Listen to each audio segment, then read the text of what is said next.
여러분의 속사람이 여러분 안에 그릇으로 준비되어 있고 그 안에 성령이 계십니까? 등불이 꺼져가고 있습니까? 타오르고 있습니까? 이거 마지막 점검이라고 생각하십시오. 마지막 점검이라고. 왜 그날과 그 시는 아무도 모르니까.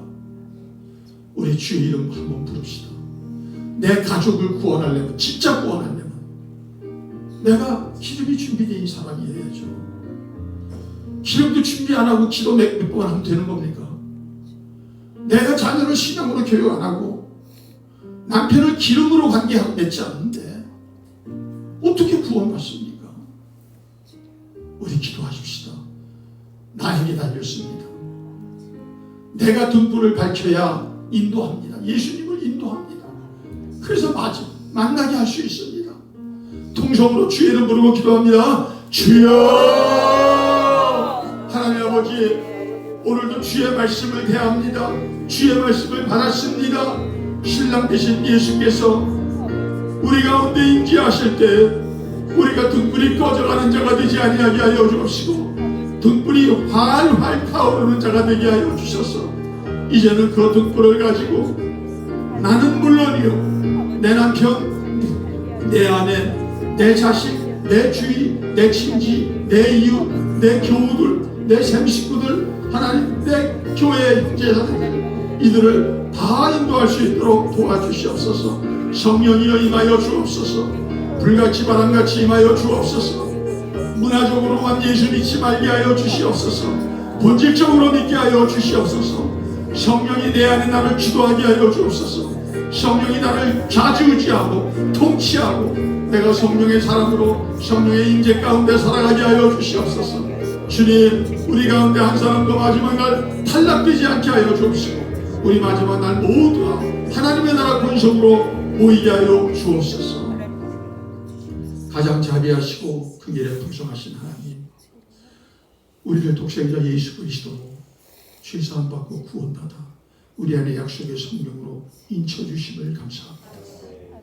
그러나 하나님, 세속화의 폭풍이 코로나 이후 급속화된 이 모든 어려운 환경이 이제는 우리를 등불이 꺼져가도록 위협합니다. 주님, 내 의지와 내가 누구한테 배운 것 갖고는 안 됩니다. 내가 차례 기름을 준비하고 끊임없이 기름을 공급하게 하여 주셔서 주님이 오실 때까지 내가 타오르게 하여 주시옵소서. 내 가정이 타오르게 하여 주옵소서. 내 삶이 타오르게 하여 주옵소서. 교회가 타오르게 하여 주시옵소서. 그리하여 예수님을 나의 가족들과 내가 기도하는 모든 사람들과 만나게 인도할 수 있게 하여 주옵소서. 마지막 날 의의 멸류관, 자랑의 멸류관, 금멸류관 받는 우리 브레센토기의 백성들 되게 하여 주옵소서. 귀한 영을 드립니다. 돈에 대해서 무력하신 분이 아닙니다. 돈이 우상이 되면 결국은 끝장납니다. 돈을 마음껏 다스리게 하여 주옵시고 돈을 좌지우지할 수 있는 권세와 능력과 지혜가 성령으로부터 오는 줄로 믿사오니 돈도 성령으로 다스리게 하여 주옵소서. 지금은 우리 주 예수 그리스도의 은혜와 우리 하나님 아버지의 극진하신 사랑과 보혜사 성령님의 감동, 감화, 내주, 교통, 계시, 인도, 그리고 마지막 날 부활하게 하심의 역사가 주님, 나는 나의 죄의 준비물이 성령님입니다.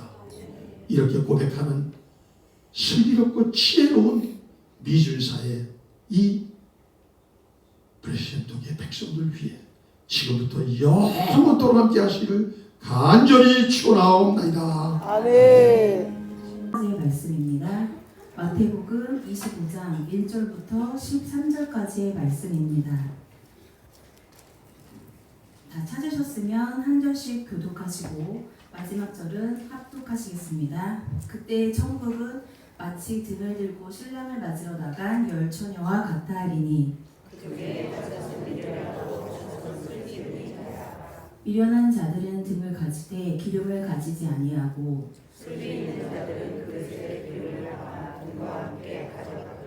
신랑이 더디 오므로 다 졸며 잘세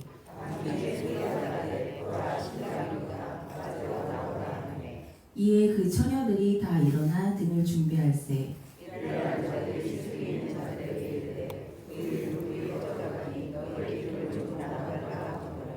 슬기 있는 자들이 대답하여 이르되 우리와 너희가 쓰기에 다 부족할까 하노니 차라리 파는 자들에게 가서 너희 쓸 것을 사라 하니.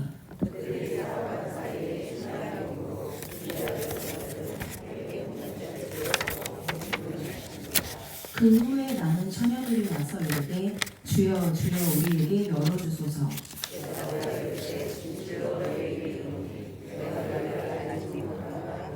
다 같이 읽으시겠습니다. 그런즉 깨어있으라 너희는 그날과 그때를 알지 못하느니라. 아멘. 오늘 설교 제목을 다 같이 읽으시겠습니다. 시작. 지혜로운 성도의 최애 준비물. 이 말씀의 제목으로 원로 목사님께서 말씀 선포하실 때 큰 은혜 받으시길 축복합니다. 좌우 앞뒤에 계신 성도님들과 인사하시겠습니다. 사랑하고 축복합니다. 사랑하고 축복합니다. 축복합니다.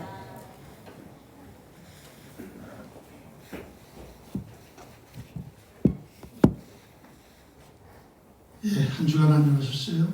예, 수능도 고사가 있었고 또 한 주간 동안 또 날씨도 많이 추워졌는데 독감 안 걸리시고 오늘 온 거 굉장히 축하드립니다. 아멘. 끝까지 독감 안 걸리시기 바랍니다. 아멘. 오늘 본문 너무나도 익숙한 거죠. 너무나도 잘 아시는 거고 교회에 있는 건데 오늘도 깨어있음에 대한 설교입니다. 오늘도 왜 두 번을 설교할 게 없어서 두 번 하는 것 같아요. 그런데 성경에 보면 진실로 두 번 할 때는 뭐죠? 진짜 중요하다. 중요하다는 거죠. 진짜 중요하다. 예. 우리가 두 번 하면은 그저 그런데 하나님, 예수님이 두 번 하되면 이거 어마어마하게 중요한 것이죠. 그렇죠. 그래서 한 번 더 하는 겁니다. 마태복음 24장, 25장은 종말자라고 했어요. 이 구조가 어떻게 되어 있냐면 지난주 설교는 이제 말하자면은 원론적인 설교예요.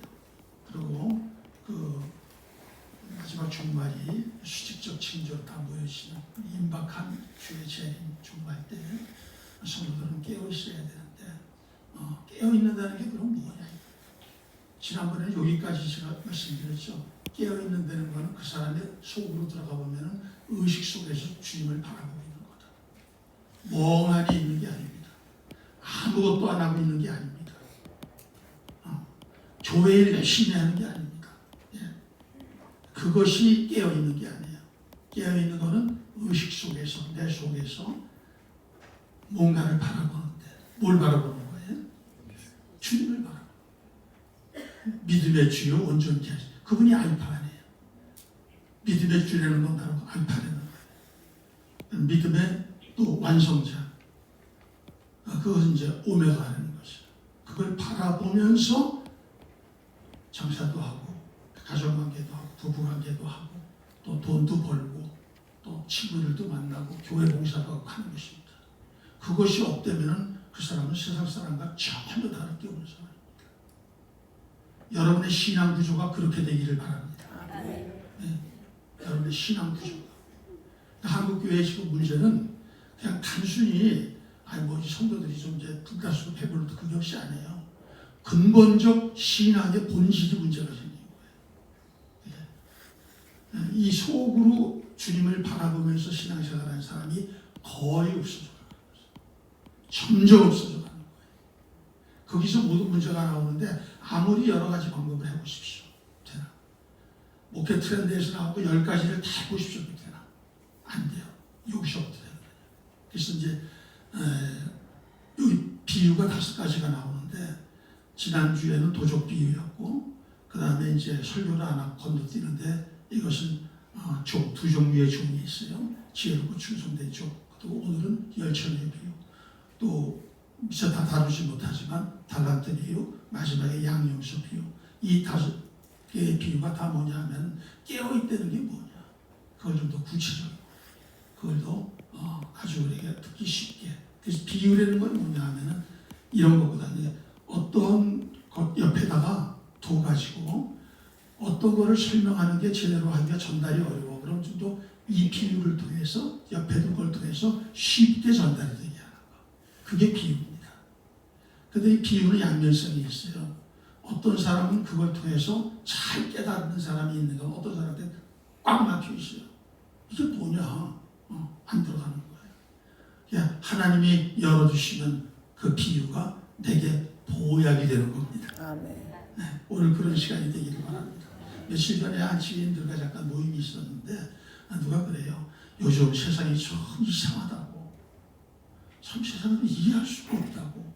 그랬더니 옆에 있는 또 다른 지인이 맞아. 정말 이상해. 하수상하고 하루상해. 이럴 때 뭘 해야 돼? 뭘 준비해야 돼? 금이라도 준비할까? 그렇게 얘기를 해요. 금 배신 때렸어요. 예, 금 18%딱 떨어져가지고 배신 때렸습니다. 그러고 준비해가지고 다 되는 것이 아닙니다. 오늘 성경에서 얘기하는 것이 그 문제를 해결해 줍니다. 오늘 말씀 잘 듣고 여러분들이 참 이 요상하고 수상한 이 시기에, 이 시대에 정말 여러분들이 아이고 후회하지 않는 그런 여러분들 최고의 마지막 시대의 주자가 되기를 주의 이름으로 축복합니다. 열처녀의 비유는 결혼식입니다. 성경을 좀 더 이해하기 위해서 히브리 사람들의 성경 시대의 결혼에 대해서 조금 우리가 아는 것이 중요해요. 히브리 사람들은 결혼식이 세 단계를 거쳐서 이루어집니다. 첫째가 약혼이에요. 약혼은 누구냐? 당사자는 상관이 없어요. 그래서 그 아버지와 아들과 딸의 부모들이 만나가지고 여기 김서방, 자네 딸 우리 아들한테 주게 이렇게 얘기를 하는 거예요. 그래서 아유 좋네. 아이고 아주 그 아들 아주 똑똑하게 되겠던데 좋다고. 그렇게 되면은 아버지들이 약속을 하면은 그것이 이제 약속이 되는 거예요. 그게 약혼이에요. 우리말로 하면은. 그래서 이렇게 아주 이제 큽니다. 서로 보겠죠. 같은 동네에서 다 봅니다. 저 미스터하고 저 미스하고 이제 결혼할 거다 이렇게 봅니다. 그러다가 결혼이 임박한 한 1년 전쯤 되면은 이제 신랑이 오는 거예요. 다 신부, 신랑 아버지랑 다 오는 거예요. 그냥 오자고 지참금을 가지고 와요. 그래가지고 이제 모든 것들이 다 정숙하게 다 잘하고 또 이제 신랑 신부로서 서로의 부족함이 없어서 이제 1년 후에 결혼식을 치렀다 그러면은 정혼이 되는 거예요. 정혼. 그럼 정혼은 뭐냐? 정혼은 실질적으로 신랑 신부가 된 거예요. 단 같이 안 사는 거예요. 1년 동안을 참는 거예요. 따로 떨어져서 1년 동안을 기다리는 것입니다. 그러다가 1년이 되면은 1년 정도가 지나면은 그때 가지고 오늘의 본문처럼 신랑이 신부를 데려오는 것이에요. 그러면 신부 집에서 이제 그 결혼식을 하고 그리고 아버지 집으로 데리고 와서 거기서 이제 완전한 결혼 생활을 하는 것이죠. 그런데 대개 신랑이 오는 시간이 낮 시간에 오면 좋은데 오늘 여기 보면은 밤중이에요. 우리도요 결혼할 때 아마 그런 분들 계실 거예요. 옛날에 함을 줘요. 그럼 함제비들이 낮에 와요, 밤에 와요? 밤에 옵니다. 그러면 이제 그 부부 밖에 나가가지고 다 기다리다가 거기서 오면은 이제 함제비들 다 인도해가지고 그러고서 이제 들어와가지고 한 번에도 안 들어오죠. 애를 데려오고 이제 그러죠. 또 오늘 여기 보면 밤중에 왔다고 그랬어요. 여기서 밤중은 그냥 밤중이 아니라 한밤중, 가장 깊은 밤, 가장 깊은 밤에 왔다 하고 했어요. 그러면 깊은 밤이면은 제가 서울 살다가 홍성 가봤더니요 9시 이후에는 뭐 못 보겠더라고요. 불이 없으니까. 불을 있어도 아끼느라고 다 끄고. 옛날에 필리핀에 처음 이제 선교지 갔을 때 나 그때 겁이 나더라고요. 한 8시 됐는데 깜깜한데 숙소로 어디로 가야 될지 모르겠어요. 처음 가는 그 미지의 나라에서 그렇게 해요. 그러니까 옛날에 전기도 없고 그랬을 때 얼마나 힘들겠습니까. 그래서 뭐가 있어야 되느냐? 등이 있어야 되는 거예요. 이 등은 두 가지입니다. 집에서 이렇게 호롱불처럼 이렇게 이런 데를 받쳐놓고 하는 게 있고, 또한 횃불이 있어요. 여기서는 바깥이니까, 바깥에 오니까 횃불을 아마 얘기하는 것 같아요. 그거를 등이라고 표현했어요. 그래서 이제 그 등을 가지고 이제 신랑이 와서 맞이하러 가는데, 10명의 아마도 둘러리 같아요. 10명의 이 둘러리 중에 반은 기름이 잘 타올라가지고 횃불 다 들고서 신랑을 잘 목적지까지 인도해서 신부 만나게 해가지고 결혼식을 하게 되는데, 5은 그 등불이 푸드득 다 꺼져. 근데 문제는 꺼지면은 기름을 갖다 또 공급을 해야 되는데 기름이 없어. 그래서 그들은 기름을 사러 나간 사이에 그만 문은 닫혀가지고 그들은 바깥에서 이제는 결혼식에 참여하지 못했다 하는 그런 비유입니다. 그럼 이게 우리말로 하면 뭐냐면은, 예수님이 이 땅에 오실 때 뭐로 오시느냐 하면 신랑으로 오셔요. 구약에 보면은 이스라엘은 하나님이 이스라엘을 보고 아내라고 그럽니다. 하나님은 이스라엘에 뭐가 되겠어요? 남편이 되는 겁니다. 이사야서 54장 한번 띄워주세요. 같이 읽어보세요. 두려워하지 말라, 내가 수치를 당하지 아니하리라. 놀라지 말라, 내가 부끄러움을 보지 아니하리라. 내가 젊었을 때 수치를 깼고 아부 때의 치욕을 다시 기억함이 없으니 이는 너를 지으신 이가 내 남편이시라. 그의 이름은 망군의 여호와시라. 내 구속사는 이스라엘 거룩하니 그는 온 땅의 남편이에요.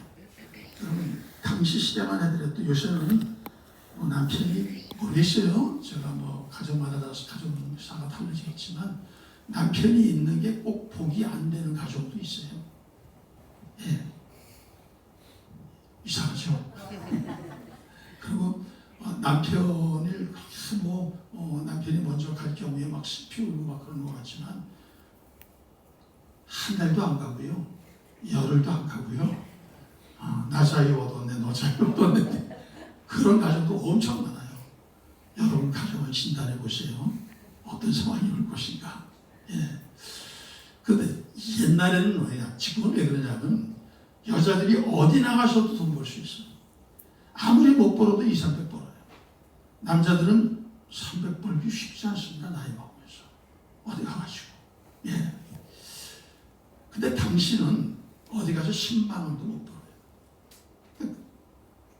당신은 남편이 없으면 죽는 거예요. 남편이 없으면 거지 되는 거예요. 남편이 없으면 노예 되는 겁니다. 안색이 안 좋아지셨어요, 여성들.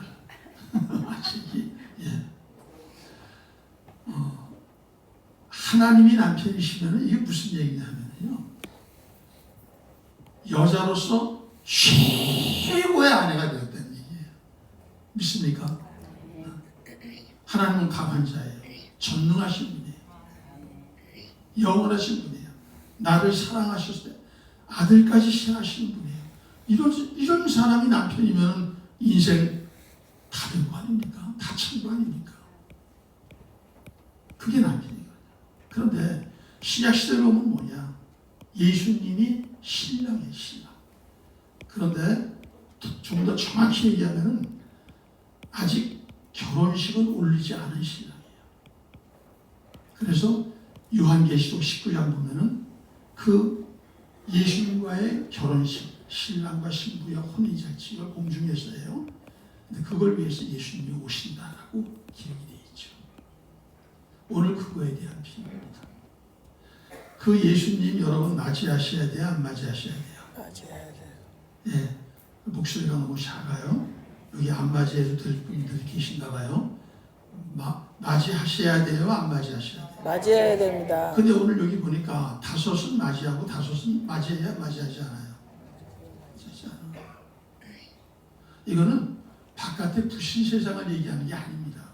오늘 설교 대상이 누구예요? 진짜들이에요.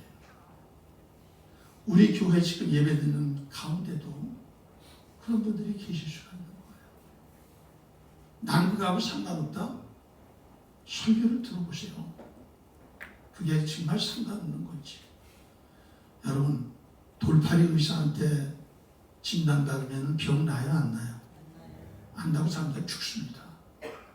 정확하게 진단받으셔야 됩니다. 정확한 진단은 오직 성경입니다. 믿습니까? 아멘. 여러분들 생각으로, 내 신앙의 경험으로, 목사의 말로 여러분들이 진단받으시면 안 돼요. 그거 가지고 아멘 하면 백날에 갈 수가 없어요. 영원히 변하지 않는 하나님의 말씀, 이 말씀만이 마지막 모든 것들이 불타버릴 때 이 말씀만 영원히 남아있거든요. 이 말씀이 곧 하나님이시거든요. 말씀을 받는 태도가 중요한 것입니다. 그래서 여러분 요새 여러분들 느끼시죠? 오래 예수님입니다.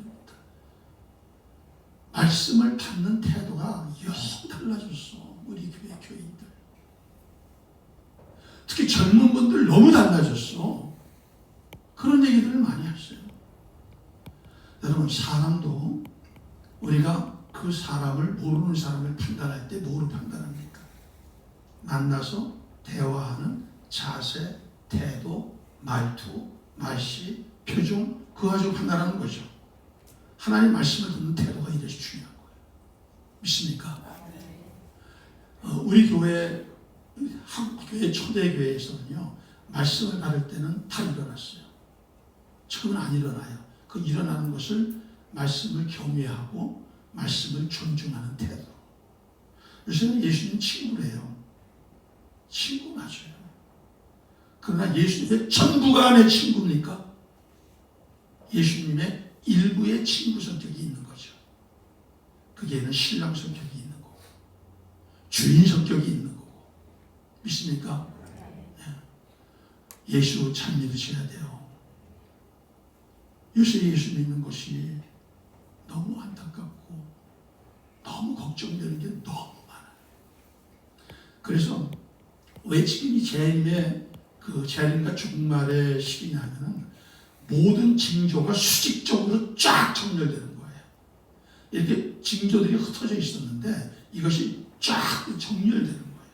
더 이상 어떻게 변명할 수가 없는 거예요.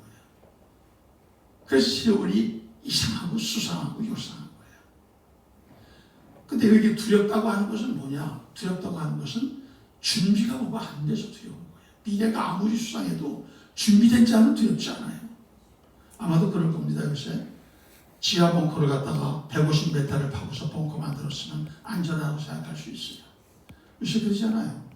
이 준비를 위해서 부자들은 벙커도 준비하고 금도 준비하고 코인도 준비하고 코스트코에서는 생존 서바이벌 키트가 있고 비상식량이 25년 유통기한이 있는 양식도 있어요. 11만 원이면 사요. 그거요. 100몇십 개를. 별걸 게 다 있어요. 그런데 그게 아닙니다. 오늘부터 이제부터 들어가려고 하는 이 준비물 이거 한 가지만 있습니다. 믿습니까? 아멘. 이것저것 지저분하게 다 해봐야 소용없어요. 그것이 여러분에게 진정으로 보장하는 준비물이 안 돼요. 이거 하나면 충분합니다. 정말로 충분합니다. 이거는 제 신앙 고백입니다.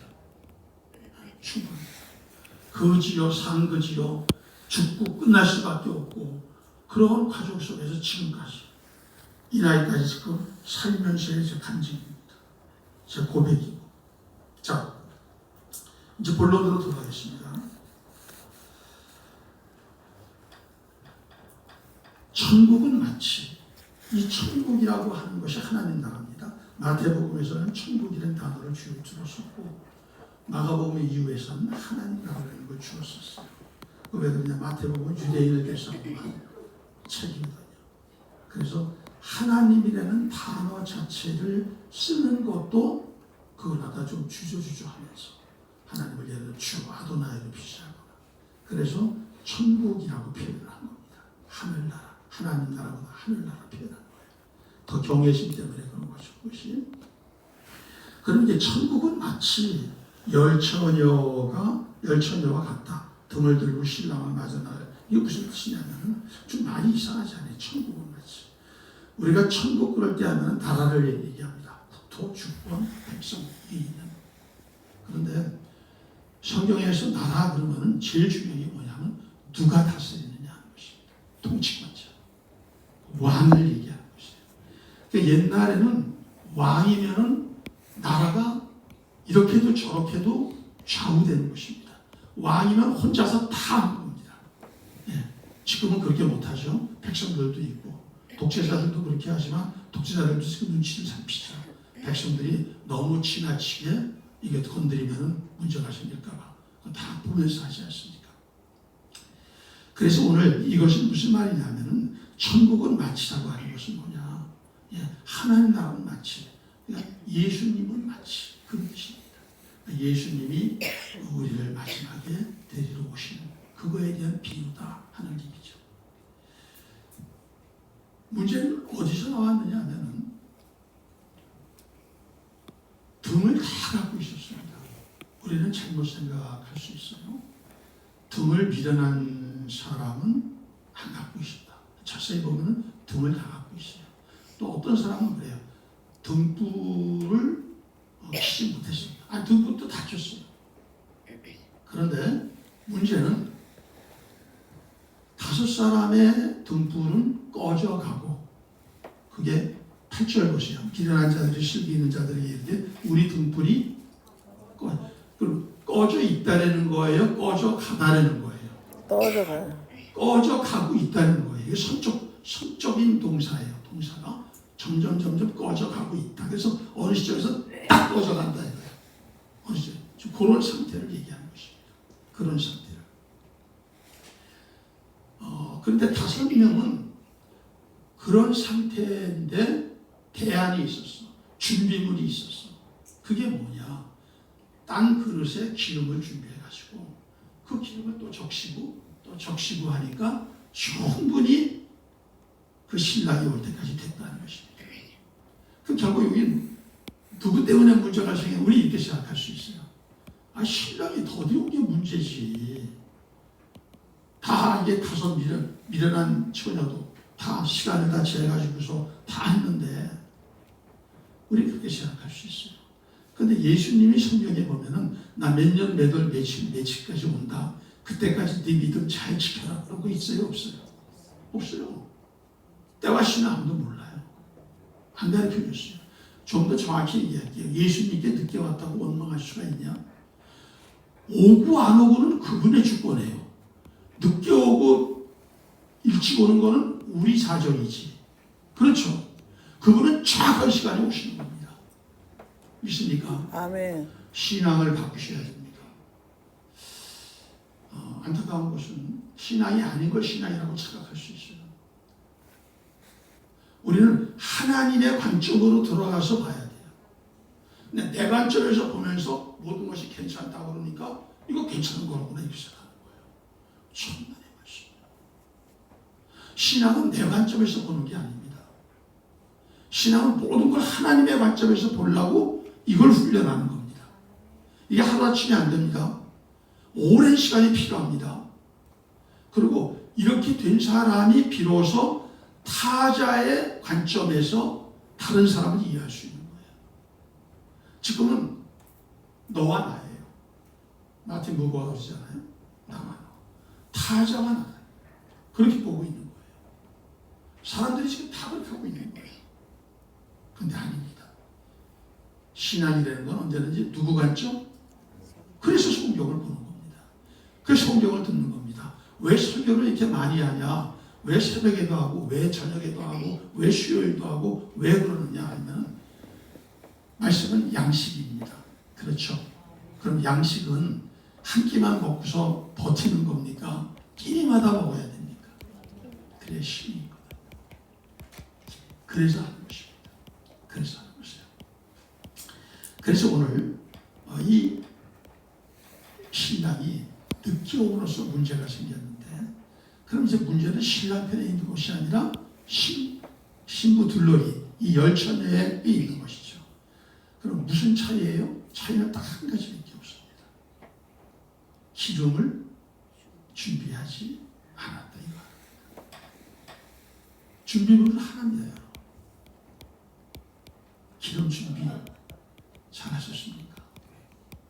그릇에 잘하셨습니까? 이거 됐으면 여러분들이 준비하신 거예요. 죄라는 거는 그 어떤 것보다도 중요하고 어떤 것보다도 아끼고 어떤 것보다도 사랑하고 어떤 것보다도 귀하게 여기는 준비물이 바로 이 기름이라는 것입니다. 그냥 기름 아닙니다. 한 그릇 안에 있는 기름이라는 것입니다. 이거에 대해서 성경 해석 방법이 비유기 때문에 수없이 많습니다. 주석에서 대략 본 것만 해도 10가지가 넘어요.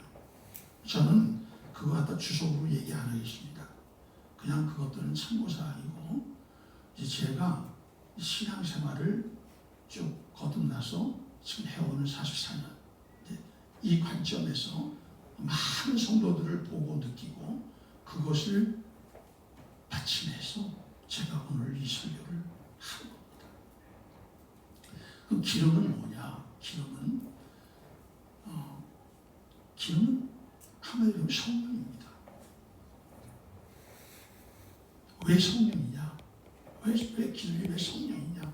어떤 주석에는 아주 담대하게 성령 아니다 이렇게 쓴 주석도 있어요. 왜 이걸 성령으로 얘기하느냐면은, 등이라는 것은 뭐냐 하면은 그릇 아닙니까? 등도 하나예요. 등의 기능은 뭐예요? 밝히는 것입니다. 밝히는 것. 그런데 그 밝히는 것은 이제 그 등은 외형이고 그릇이고, 이걸 밝히려면 뭐가 있어야 돼요? 기름이 있어야 되잖아요. 그래서 이게 형식과 본질의 문제입니다. 첫째로 생각하실 건 뭐죠? 이 비유를 통해서 형식과 본질. 여러분들은 뭐를 중요시하고 있어요? 형식과 본질 사이에. 형식이라는 건 그냥 하나 담는 그릇입니다. 어느 날 남편이 퇴근하고 집에 왔어요. 그랬더니 아내가 막 반찬을 하고 맞아줘요. 그랬더니 당신을 위해서 아주 좋은 음식 준비했다고 해요. 가봤더니 글쎄 집에서 가장 아끼는 그릇을 내놓고, 거기에 찌개 그릇도 내놓고 국그릇도 내놓고 거기서 밥그릇도 내놓고 했어요.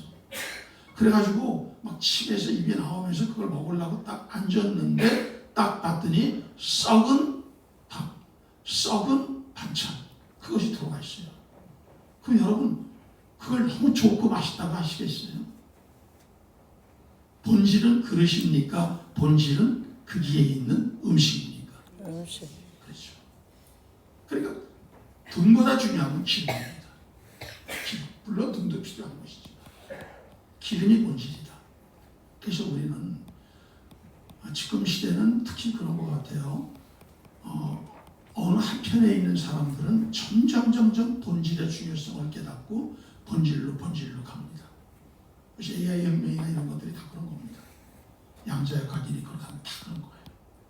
근데 어떤 쪽에서는 아직도 그 본질의 중요성보다는 형식, 외형 이런 거의 중요성을 더 중요시하면서 푸사나 바꾸고 카톡에다 이용당하는 거죠. 가서 그러고서는 푸사나 바꾸고 그렇게 하고 내 외형을 갖다 나 멋있어 이런 사람이야 뭐 이런 식으로 아직도 바깥으로 과시하고 다닙니다. 여러분, 다섯 미련한 처녀가 그런 사람입니다. 지혜로운 처녀는 본질을 중요시했습니다. 우리 프레센토 교회 성도들은 이런 지혜로운 성도인 줄로 믿습니다. 미래를 준비하는 사람들, 미준사는 지혜로운 사람들이에요. 지혜로운 사람은 본질을 중요시하는 사람이에요. 오늘날 삼성이요, 세계적인 기업이 됐죠. 그것은 그 이건희 회장이, 자꾸 하신 이건희 회장이 프랑크푸르트에서 선언한 것 때문에 그렇지 않습니까? 뭘 선언했어요? 프랑크푸르트에서 이거 선언했잖아요. 마누라와 자식 빼고, 죄송합니다. 제가 마누라라고 그랬다고, 그건 그대로 제가 옮기는 거니까 용서하세요. 사모님 이따 인상 쓰지 마시고. 예. 마누라와 자식 빼고 다 바꾸라고 그랬어요. 뭐 얘기하는 거예요? 본질 빼고 다 바꾸래. 본질 빼고. 여러분, 신앙이 바뀌어지고 싶습니까? 정말 바꾸고 싶습니까? 그럼 반드시 바뀝니다. 근데 그게 없어. 과시, 보유, 인정. 그러면 죄송하지만 다섯 총, 불꽃이란 다섯 총 이렇게 됩니다. 어느 한 시점에, 어느 한 모멘트에 내가 결단해야 돼요. 내가 이제까지 해왔던 방식, 이제까지 해왔던 스타일, 이제까지 중요시 여겼던 거, 난 여기서 돌이키라. 이대로 가면 난 죽겠다. 내 불이 꺼져가겠다. 이 등불이 꺼져간다는 건 이건 다른 게 아닙니다. 성경 전체를 종합해 보면 등불이 꺼져가는, 등불이라는 건 사람의 영혼일 수도 있고요. 이거는 굉장히 그 좋은 그런 복받은 그런 환경을 얘기하는 거거든요. 그럼 이 등불 지혜일 수도 있고, 등불이 꺼져간다는 것은 저주와 심판과 멸망을 표현한다. 그리고 헬라어 시제 자체가 어떻게 되느냐면 이 꺼져간다고 하는 것이 현재 직설법 중간태입니다. 이거는 정적이고 이례적 동작이 아니라 점점 선적으로 돼가지고 어느 단계에서 딱 끊어지는 그런 동사를 썼어요. 그러니까 이거는 어떻게 돌이킬 수가 없는 겁니다. 이거는 돌이킬 수가. 이렇게 된 이 사람들의 운명이 어떻게 됐습니까? 마지막에 한번 여기 한번 보십시다. 10절. 그들이 살아간 사이에 신랑이 오므로 준비하였던 자들은 함께 혼인잔치에 들어가고 문은 닫힌지라. 이 닫혔다는 것도 헬라어 동사로 얘기하면은 이거는 한 번 닫혀서 영원히 열리지 않는다는 뜻입니다. 우리 찬송가에도 그런 거 있죠. 한 번 닫힌 구원의 문 또 열려지지 않으리 그러고 있잖아요. 또 열려지는 게 없어요. 열려지는 게 없어요. 그 단어를 썼습니다. 맞습니다. 우리는 이렇게 얘기해요. 하나님은 영원하신 분이고 영원히 살아가니까. 하지만 하나님의 은혜는요, 어디까지느냐? 주님이 재림하실 때까지. 이 이후에는 기회가 없는 겁니다. 그런데 문제는 그날과 그 시를 알아야 몰라요. 모르기 때문에 지금 고린도후서 6장 2절 보면 사도 바울이 그러잖아요. 고린도 교회는 성경에서 가장 세속적인 교회입니다. 그 교회에 대해서 뭐라고 얘기하느냐면 보라, 지금은 은혜 받을 만한 때요, 구원은 지금이다.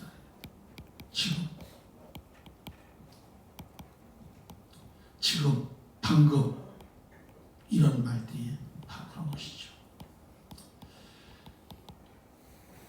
그럼 이 기름을 성령이라고 제가 얘기하는데 그 근거가 뭐냐?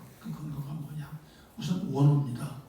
원어가 감남유를 얘기하는 거예요. 기름은 동물성 기름도 있고요. 또 모략으로 된 기름도 있고요. 근데 여기서는 감남유의 그 단어를 썼어요. 엘라이아라고 하는 단어에서 나온 엘라이온이라고 하는 단어, 감남유. 감남유는 구약에서 보면은 이게 뭐냐 하면은 성막에서 이제 지성소로 들어가면은 이제 성소가 있고 지성소가 있어요. 이제 성소로 들어가면은 성소 안에 순금 등잔대가 있고 떡상이 있고 그 다음에 이제 분향단이 있지 않습니까? 그러면 그 순금 등잔대에 감남유를 계속적으로 공급해 주는 거예요. 그거 말고 딴 건 안 써요. 그걸 관유라고 표현하고 있죠. 계속적으로. 그거를 얘기하고 있습니다. 그런데 성경에서는 이거를 그 기름을 갖다가 부어주는 거, 계속적으로 거기서 부어주는 거, 이것을 성령을 우리에게 부어주는 걸로 묘사하고 있습니다. 우리 한번 누가복음 4장 18절을 보도록 하겠습니다. 예수님의 첫 번째 설교입니다. 그 땅에서 시작. 성령이 내게 임하셨으니 이는 가난한 자에게 복음을 전하게 하시라고 내게 성령 기름입니다. 그래서 성령을 우리가 성경에서는 기름이라고 표현하고 있는데 이것은 두 번째로 보면 또 왜 성령이라고 얘기할 수 있냐면 그릇 때문에 그렇습니다. 그릇은 용기입니다. 그런데 성경에서는 그릇을 뭐라고 표현했느냐 하면은 로마서 9장의 말씀 한번 우리 보도록 하겠습니다. 로마서 9장 시작. 토기자이가 진흙 한 더미로 하나는 귀 있을 그릇을 하나는 천이 있을 그릇을 만들 거라는. 그러면은 여기서 그릇은 누구를 얘기하는 겁니까? 누구를 얘기하는 겁니까? 네. 토기자이가 이렇게 얘기했다는 것은 결국은 토기자이가 하나님이시죠. 그래서 22절 한번 그 다음 보세요. 만일 하나님이 그의 진노를 보이시고 그의 능력을 알게 하고자 하사 멸하기로 준비된 진노의 그릇을 오래 참으로 관용하시고 또한 영광받기로 예비하신 긍휼의 그릇에 대하여 그 영광의 풍성함을 알게 하고자 했을지라도 그럼 여기서 그릇은 뭐예요? 사람을 얘기하는 거예요. 하나님은 토기장이요 우리는 그릇입니다. 그릇 안에 5 미련한 처녀는 그릇 안에 기름이 없어. 그걸 아예 준비도 안 했어. 그런데 5 처녀는 그릇 안에 기름을 준비했어. 그럼 이제 사람이라고 그러면 다 똑같이 기름인데 이게 무슨 말이냐. 사람이라고도 똑같은 게 아닙니다. 교회 안에 세상은 말할 것도 없고 2 종류의 사람이 있는데 겉사람이 있고 속사람이 있습니다. 겉사람만 있는 사람이 있고 겉사람도 있고 속사람이 있는 사람도 있습니다. 고린도후서 4장 16절입니다. 그러므로 우리가 거듭하게 낙심하지 아니하고 우리의 겉사람은 낡아지나 우리의 속사람은 날로 새로워진다. 거듭난 자아가 이 속사람. 이것은 성령이 그 안에 오셔야 되는 것이죠. 그래서 교회 안에 그냥 성령이 없이 그냥 교회를 다니는 겁니다. 성령이 없이 교회를 다니는. 그럼 교회를 오래 다니면 어떻게 됩니까? 문화가 돼가지고 익숙해지는 거예요. 교회에서 사용하는 용어, 교회에서 사용하는 기도문, 교회에서 일하는 스타일, 이런 것들이 내 안에 익숙해진 문화가 되면은 이 술술 나오는 겁니다. 술술. 근데 이것이 언제 문제가 되느냐? 이게 언제가 문제가 되느냐? 지연될 때. 지연될 때 문제가 되는 것입니다. 그 다음 세속화의 폭풍우가 무섭게 닥쳐가지고 이것이 일반 태풍일 때는 견뎠는데 토네이도 같은 못 견디는 겁니다. 지금은 거대한 세속화의 폭풍우가 말할 수 없는 미친 듯한 광풍을 넘어서 토네이도로 지금 들어오고 있습니다. 여기서 벗어날 수 있는 사람은 저를 포함해서 아무도 없습니다. 근데 누가 이기느냐? 누가 극복하느냐? 미련한 5 처녀가 되면 못 견딥니다. 그러나 그릇에 기름을 준비한 지혜로운 미준사의 5 처녀가 되면 극복합니다. 믿습니까? 왜? 밤중인데 밝아지지 않아 이 사람들에게는. 밤중이라도 영적인 거죠. 그러므로 여러분, 지금 여러분들이 준비하셔야 될 것은 정말로 내 안에 속사람이 있고 내 속사람 안에 기름이 제대로 있느냐는 것입니다. 이 속사람에 대해서 예수님은 당신께서 십자가에 죽으시고 승천하시기 전에 제자들에게 수도 없이 가르치셨습니다. 요한복음 14장, 15장, 16장을 통해서도 가르치고 마지막에는 그 성령 임할 때까지 예루살렘 떠나면 안 돼. 또 가르치고. 근데 권선입니다. 왜? 제밥에만 신경을 쓰고 있거든요. 이 사람들은. 제밥. 그러니까 예수님 예루살렘에 입성하면은 내가 한 건 한번 잡는다. 장대 한번 잡는다. 이것만 생각하고 있는 겁니다. 교회 와서도 물론 교회 오면 문제 해결됩니다. 건강도 되찾게 되고 망한 사업가도 다시 일어나고 깨진 가정도 다시 회복하고 어서 천덕구로 이 세상에서 아무도 받아주지 않는 인생인데 교회 와서는 이 귀한 일꾼이 돼가지고 지도자가 되고 그렇습니다. 그러나 그것이 목적은 아닙니다. 교회는 그것이 목적이 아닙니다. 교회는 하나님의 말씀을 듣다가 어느 날 성령이 임하셔서 예수님이 메시아로구나, 그리스도구나, 예수님이 주 왕이로구나. 아멘. 내가 이분을 나의 왕으로 모셔야 되겠구나. 그리고 내가 그분을 모셔서 내가 하나님 나라 백성으로 사는 겁니다. 그게 속사람, 그릇에 기름이 있는 사람입니다. 믿습니까? 아멘. 그런데 교회를 5년, 10년, 15년, 20년 하면 익숙해. 겉으로 보면 잘 몰라. 그런데 여러분, 얽히기는 속아 넘어가도 하나님이 얽히십니까? 예수님이 얽히십니까? 말도 안 되는 얘기죠. 그래서 하나님의 말씀이 정확하게 재단하는 것입니다. 정확하게. 그럼 진짜와 가짜는 어떻게 하느냐? 기름이 준비되는 사람과 기름이 준비하지 않는 사람은 제일 중요한 두 가지가 있습니다. 하나는 뭐냐? 지속성입니다. 자, 5 처녀의 등불은 켜져 있는 것 같은데 결국 어떻게 됐어요? 꺼졌어.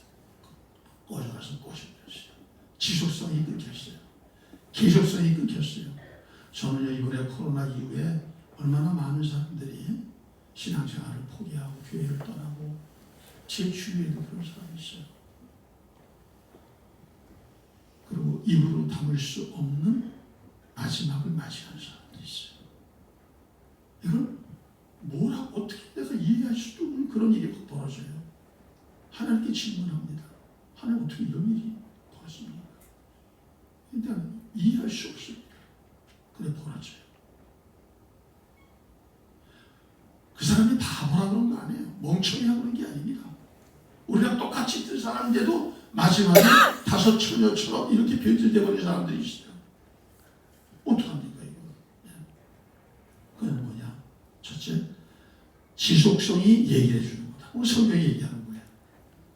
여러분들의 지속이 주님 오실 때까지, 신랑 맞이할 때까지 계속되기를 주의 이름으로 축복합니다. 아멘. 제가 가끔 그러죠. 저는 뭐 농담도 있는 식으로 끝까지 변질되면 안 돼 이렇게 얘기하잖아요. 그게 그 얘기입니다. 제 안에도 변질되고자 하는 그 아주 징조하는 것이 있거든요. 없는 게 아닙니다. 하지만 이것을 눌러버리는 거거든요. 이게 더 이상 머리 못 들어 아니 짓밟아버리는 거거든요. 그게 있는 겁니다. 없는 게 아니에요. 근데 이것이 많죠. 그런데 다수. 그러면 이게 불이라고 하는 것, 불이라고 하는 것이 이게 참 아주 성경에 보면 굉장히 중요한 건데, 불은 빛도 비추지만 불은 뭐냐? 열도 있어요. 그렇죠? 그게 뭐냐? 열심히 일하는 것이 그런 겁니다. 왜 열심히 어떤 사람은 변질됩니까? 어떤 사람은 새롭게 열심히 합니까? 새롭게 열심히 하는데 또 조금 있다가 왜 또 식어버립니까? 이게 바로 이겁니다. 지속성이 진짜와 가짜를 구분하는 시금석이다. 따라해봅시다. 지속성, 계속성이 진짜와 가짜를 구분하는 시금석이다. 맞습니다. 그걸 아셔야 되는 것입니다. 왜 그러냐면 신앙이라는 것은 말입니다. 신앙이라는 것은 내가 하는 게 아닙니다. 신앙이라는 것은 내가 하는 게 아니라 주님이 나를 수동적으로 나를 갖다가 잡아가지고 나를 끌고 하시는 겁니다. 믿습니까? 아멘. 그러니까 신앙이 내가 능동적으로 하는 것이 아니에요. 어떤 분은 아침에 못 일어났어요. 어떤 분은 아침에 또 일어났어요. 그 차이도 뭐 대단히 기질적인 것보다 이런 겁니다. 예수 믿는 사람은요, 새벽에 일어났어요. 너무 피곤하고 너무 못 견뎌서 근데 주님께 여쭤봅니다. 주님, 나 일어나야 돼요. 기도해야 돼요. 근데 못 일어나겠어요. 죽겠어요. 어떻게? 그때 그 주님께서 나를 갖다가 가서 이렇게 세우시면 내가 그걸 그 힘을 입어서 일어나는 겁니다. 믿습니까? 이렇게 돼야 할 수 있는 겁니다. 새벽 기도는 정말 어려운 겁니다. 그러나 이것이 성령에 의해서 내가 수동적인 존재가 될 때 내가 보다 더 편해지고 보다 더 쉬워지는 것입니다. 아주 쉬운 건 아닙니다. 절대 아주 쉬운 건 아니에요. 하지만 새벽이라는 시간이 얼마나 중요합니까? 이거는 뭐 제가 산 증인이에요. 44년 동안 보고 있는 거니까. 새벽을 포기한 사람들, 새벽을 끝장내버린 사람들, 새벽을 중단해버린 사람들의 미래는 거절합니다. 새벽 기도 들으셨으면 끝까지 들으세요. 그리고 새벽 기도를 들으시다가 중단됐으면 조금만 쉬시고 다시 매일 일어나세요. 오래 쉬면 뭐예요? 영혼이 꼬집어질 수 있어요. 그러면 안 되는 거예요. 자, 두 번째는 뭐냐? 두 번째 시금석이 있는데 이 시금석은 뭐냐? 내가 어디를 향하고 있느냐? 방향성입니다. 목적성입니다. 세상 나라를 향하는 사람은 결국은 기승전돈입니다. 기승전 성공입니다. 기승전 쾌락입니다. 기승전 인기입니다. 그러나 하나님 나라를 겨냥하는 사람은 기승전 천국이고 기승전 하나님이고 기승전 예수님이고 기승전 성령님이고 기승전 말씀입니다. 믿습니까? 이 방향성이 목적성이 있는 거예요. 그러면 이게 결국은 이렇게 되는 겁니다. 성령이 그릇 안에 있는 사람은요, 물론 사람은 자기를 위해서 살아야죠. 그러나 근본적인 그 목표가 나 위주의 삶에서 점점 어느 쪽으로 옮겨가느냐? 하나님과 이웃으로 옮겨가는 겁니다. 그 사람의 사고, 그 사람의 관심, 그 사람의 생각, 그 사람의 시간, 그 사람의 돈, 그 사람의 또 이런 가치, 이런 것들이 점점 그쪽으로 바꿔가는 거예요. 이 두 가지를 보면은 왜 등불이 꺼져가는지, 왜 한쪽은 등불이 꺼져가면 또 기름 갖다 붓고 기름 갖다 붓는지 이게 나오는 것입니다. 그래서 성경에서는 뭐라고 그랬느냐면요, 에베소서 5장 18절을 한번 우리 보도록 하겠습니다. 시작. 술 취하지 말라. 이는 방탕한 것이니 오직 성령으로 충만함을 받으라. 이게 이제 에베소서의 말씀 아닙니까? 그게 술 취하지 말라는 것을 여러분들 그냥 나는 술 안 먹으니까, 어떤 사람은 아직도 예수 수십 년 믿고서도 하는 얘기가 나는 술 안 먹을 담배 한 모금 안 피워요. 그게 자랑인 분이 계세요. 이거는 시시한 거는 요새 예수 안 믿는 사람도 술 안 먹는 사람 많고요. 예수 안 믿는 사람은 담배 안 피우는 사람 많습니다. 더 이상 그런 것 갖고 기독교인이냐 아니냐 이런 걸 따질 때가 지났습니다. 술 취하려는 건 대표적인 얘기고요. 이거 그냥 쾌락 중심, 편리와 안락과 쾌락과 향락과. 우리는 예수 믿는 사람은 극락을 지향하는 사람입니다. 믿습니까? 얼티메이트 플레이셔. 최고의 극락은 하나님 나라입니다. 근데 이게 그 방향이 예수가 오래 믿어도 이게 안 바뀌는 거예요. 만나서 좀 지나보면 알지 않습니까? 이 사람의 가치가 어디를 향하고 있는지, 이 사람이. 그리고 이제 좀 좋은 말로 신앙의 얘기를 이렇게 좀 하려고 이렇게 화제를 갖다가 이렇게 섞으면요, 아주 뱀처럼 싹싹 빠져나가요. 그걸 아주 편리하게 빠져나갑니다. 왜 그 불편하니까. 이렇게 되면은 고칠 기회, 바꿀 기회를 영원히 상실하는 것입니다. 영원히 상실합니다. 여러분, 목사님이 여러분들을 다 편리하게 해주고 좋게 해주고 다 하죠. 다 좋게 해주고 도와주고. 그런데 예수님, 목사님의 목적은 그것만은 아니잖아요. 여러분을 어떻게 하든지 여기 다섯 줄에서 슬기로운 다섯 줄 그렇게 만드는 거 아니에요. 그렇죠? 그러면 이렇게 편리한 얘기도 하고 재미있는 얘기도 하고 내가 듣기 좋은 얘기도 하다가 목사님께서 화제를 좀 바뀌면은 나도 그쪽으로 들어가야 되잖아요. 그래야 진짜가 나오지 않아요. 본질이 나오지 않아요. 근데 본질에 들어갈 수가 없게 꺼짐만 핥아버리고서 끝나버려. 그게 안 되는 거죠. 우리는 본질로 들어가야 됩니다. 아멘. 믿습니까? 아멘. 샘모임도 그거예요. 샘모임도 이게 본질로 안 들어가니까 샘모임이 안 되는 거예요. 샘모임이 모이질 않는 거고, 모여도 깊은 교제가 없기 때문에 좀 맹맹하다. 옛날에 이 맛이 아니었는데 그런 얘기를 하시는 겁니다. 그런 얘기 하시는 거예요. 그러니까 모든 것들이 뭐냐? 교회 안에서는 그릇 안에 있는 기름, 그 안에서의 교제입니다. 성령 안에서의 교제가 되셔야 됩니다. 그런데 이것이 없어. 그러면 여러분 너무 불쌍한 사람입니다. 그분은 너무 불쌍한 분이에요. 온 우주에서 가장 불쌍한 분이 그런 분입니다. 마음대로 나가서 즐기지도 못해. 이 방법 저 방법 수단 방법 안 버리고 내가 내 목적을 이루지도 못해. 겁이 나니까. 그런데 하나님 나라의 맛도 몰라. 그럼 어떻게 삽니까? 너무 불쌍한 것이죠. 그래서 우리가 가장 참 바르게 살 수 있는 방법은 그릇 안에 기름을 준비해서 이 성령의 충만함을 받으라고 하는 것이 이게 뭐냐면 현재형 수동태 직설법입니다. 명령형으로 되어 있습니다. 그러니까 성령 충만은 선택사항이 아니라는 것입니다. 명령형이니까 그걸 순종하면은 나에게 복이 되는 거고, 순종하지 못하면 문제가 생기는 것입니다. 명령형으로 되어 있습니다. 현재형으로 되어 있으니까 이것은 뭐냐, 끊임없이 계속해서 받으라는 것입니다. 아까 얘기했죠. 구약에서 보면은 그 성막 안에 등잔 때에 기름이 끊임없이 공급이 된다. 그러니까 우리도 그런 겁니다.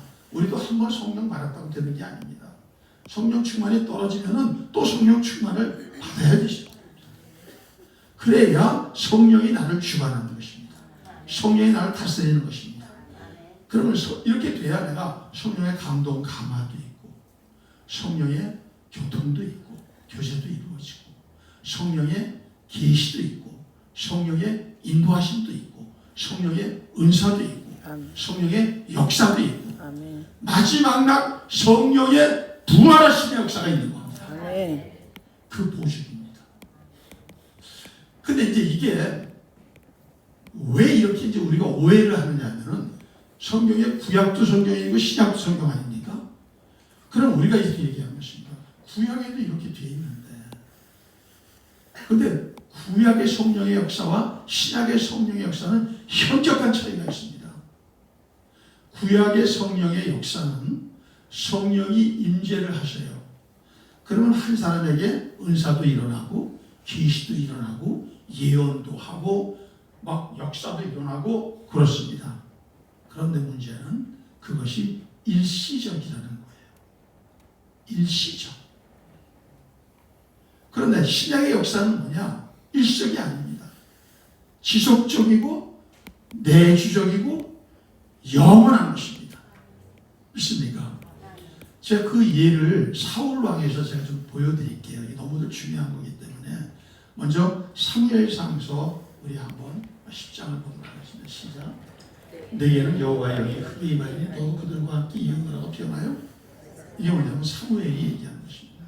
사무엘이 처음에 사울을 왕으로 세울 때 하나님의 영이 임하여서, 그러니까 하나님의 영이 임할 때 사울이 예언도 하고, 또 우리말로 하면 뭐냐면은 사울이 하나님의 영을 받았을 때 은사가 나타났고, 그리고 하나님의 말씀이 그에게 임하니까 이 말씀을 전하기도 하고, 그런 일들이 벌어지고, 또 이게 그 말씀이 임하니까 강력해져서 암몬 족속을 아주 그냥 멸절시켜서 아주 완전히 날려버리는 그런 일까지도 일어났습니다.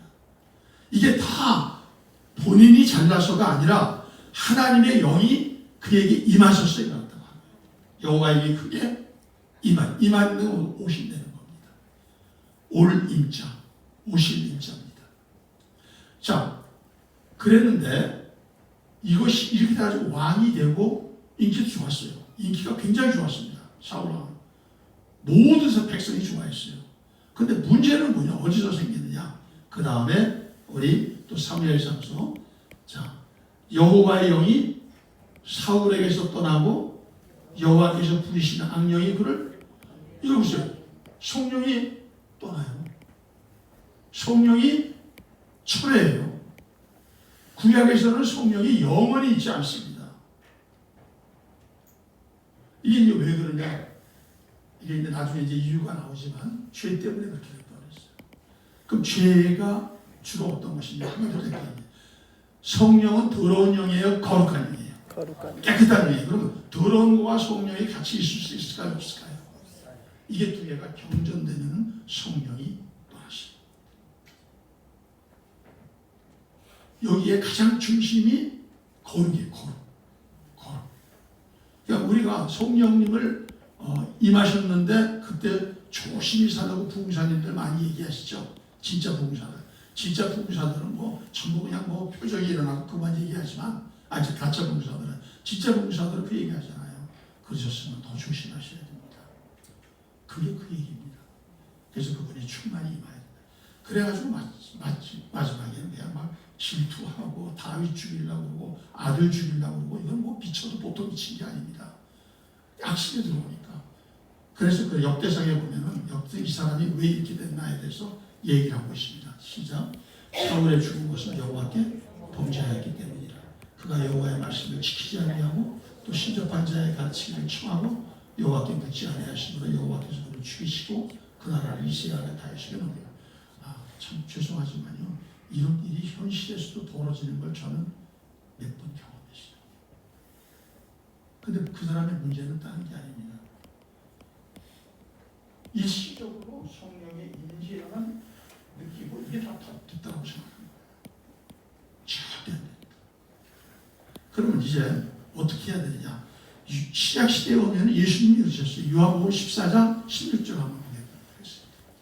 내가 아버지께 구하겠으니 그가 또 다른 보혜사를 너희에게 주사 영원토록 너희에게 함께 있게. 그럼 이건 뭐냐? 이제는 성령의 임재가 우리 안에 들어오셔서 내주하시는 겁니다. 구약에서는 성령이 외적으로 임하셔가지고 역사하시고 그리고 원래 가보시고 끝까지 한 사람도 있어요. 아주 드물게. 다니엘이나 이런 사람도 끝까지 그러지 성령이 있나? 그러나 많이 철회했습니다. 철회. 그러나 신약에서는 내주하는 것입니다. 그러므로 우리는 이 신약 시대에 이 믿음을 가지시고 이 예수님을 내 인격의 가장 중심부에 그분이 들어오시게 하셔야 됩니다. 이분을 내 거죽으로만 들어오게 하면 안 됩니다.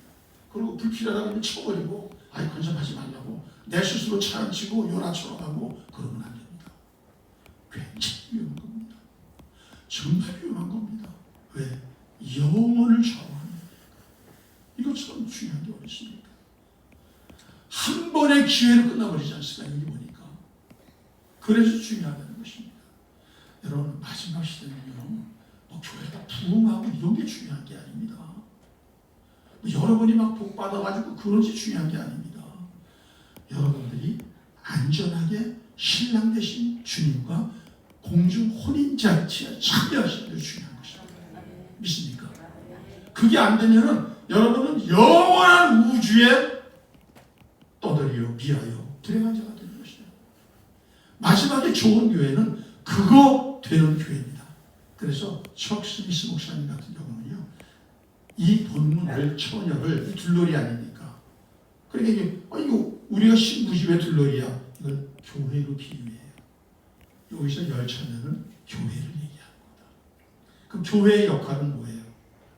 교회의 역할은 여기 들어온 사람을 인도에서 예수님과 딱 만나서 결혼시켜주는 거. 그거 책임지는 게 교회 아닌가요? 근데 여러분, 뭐다가 교회를 갖다가 지금 여러분들이 진단합니까? 우리 교회가 죽은 교회야. 우리 교회 끝내주는 교회야. 목사님이 참 너무 좋아. 뭘 가지고 해요? 그것은 바로 오늘도 교회는 영혼을 책임지는 목사가 최고입니다. 영혼을 예수님과 쫓매주는 교회가 최고입니다. 우리 프레스토교회는 그렇게 왔습니다. 여러분이 알고 모르고 그렇게 왔어요. 그리고 그렇게 훈련을 받았고 리더들이. 여러분 중에서 혹시 불이 꺼져가는 리더 있으면 정신 차리십시오. 여러분 안에 제일 먼저 정말 기름이 있는가? 이것부터 점검하세요. 겸손하게. 기름이 정말 있으면 괜찮습니다. 이제는 성령의 충만함 받으시면 돼요. 그러나 잘못된 신앙의 패턴 때문에 기름도 없는 걸 있는 척하고 다녔으면 여러분 인생의 가장 중요한 것이 뭐냐? 회개입니다. 이제는 회개해야 됩니다. 앞으로도 계속 그렇게 사시면 안 됩니다. 제가 차마 이분은 제가 말씀을 못 드리는데 몇 가지 사건이 있어요. 우리 교회 떠나시고 바깥에서 어떤 사건이 벌어졌는가. 나중에 이거 제가 한번 말씀드리겠습니다. 일어나지 말아야 될 일인데 일어났어요. 제가 그래서 그런 거 소식을 들을 때 잠도 못 자고 너무 괴로워가지고 그런 적이 있습니다. 이게 답입니다. 모든 답은 이 주님을, 최애 주님을, 여러분의 최애 주님이 기름입니까? 기름입니까? 그러면 여러분은 복되신 분입니다. 왜? 그 그분이 모든 걸 책임지십니다. 그분의 인도함을 받으면 모든 게 진리 가운데 가요. 그래서 요한복음 16장 13절 한번 보십시다. 그러나 진리의 성령이 오시면 그가 너희를 모든 진리 가운데. 그래야 참되기 때문에 절대 망하지 않습니다. 왜 망할 거 겁내야 합니까? 미래를 불안해하는 거는 망할까봐, 잘못될까봐, 손해볼까봐 이거 두려워하는 거 아니에요. 무슨 예수 믿는 사람이 그런 게 있습니까? 적으십시오. 제가 무슨 대책을 하나 갖고 살았습니까? 34년 동안 여러분하고 인간관계 맺으면서 무엇을 갖다가 내가 챙기고 꾸미고 가서 쟁이고 투자하고 금 투자하고 코인 투자하고 그러고 살았습니까? 은행에 내가 이자 받고 하나도 없이 살았어요. 하지만 제가 여러분 보시기에 불쌍하게 지금 삽니까? 여러분 섬겨도 여러분이 먼저 샀습니까? 제가 여러분 섬깁니까? 밥을 사도 제가 삽니까? 여러분이 삽니까? 제가 그 중에서도 제가 살라고 했으잖아요.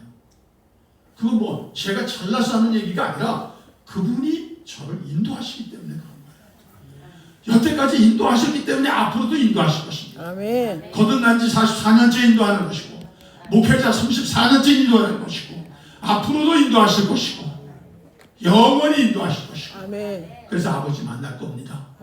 믿습니다. 이제 조금 남았습니다. 조금 남아서 뭘 그래요? 연세 드신 분들 조금 남았어요. 왜 이제까지 하고 다르게 살라고 하십니까? 덤불이 거죠. 빨리 그러다 내 기름 갖다 잡으셔가지고 기름을 확 질러버리십시오. 믿습니까? 아멘. 타오르게 하십시오. 우리 교회 타오르면 문제 다 해결되는 겁니다. 아멘. 그러나 이게 없으면 나도 울고 여러분도 울고 합니다. 목사님 지금이라고 하는 시점 어떤 시점인지 정확히 아시고 우리 목사님 이번에 연말에 내년도 그 이후에 목회 계획이 정말 하나님의 성령의 임재 가운데 하나님이 가장 기뻐하시고 하나님이 그리신 그 목회 계획이 목사님의 입에서 선포되는 그 시간 오게 하여 주옵소서. 아멘. 그리고 목사님 스트레스, 목사님 피로 이걸 잘 견뎌내야 돼요. 스트레스처럼 무서운 건 없어요. 지금같이 이렇게 환경이 나쁠 때는요. 잘 버티다가 스트레스 한번 팍 떨어지면은 제 아무리 천하장사라도 걸려버리는 겁니다. 그래서 목사님 스트레스는 단 거 너무 주지 마세요. 초콜릿 같은 거 주지 마세요. 나 초콜릿 때문에 망할 뻔했어요. 저는 하여간 성도들이 초콜릿을 끊이지 않고 그냥 먹게 해주셨어요. 근데 알고 봤더니 그게 혈당 올라가지고 제일 나쁜 거예요. 우리 그렇게 해서 우리 교회가 말씀하려 이 5 처녀의 교회가 될 수 있기를 그리고 마지막 날 예수님과 진정한 결혼식에 참여할 수 있기를 주의 이름으로 축복합니다. 다 같이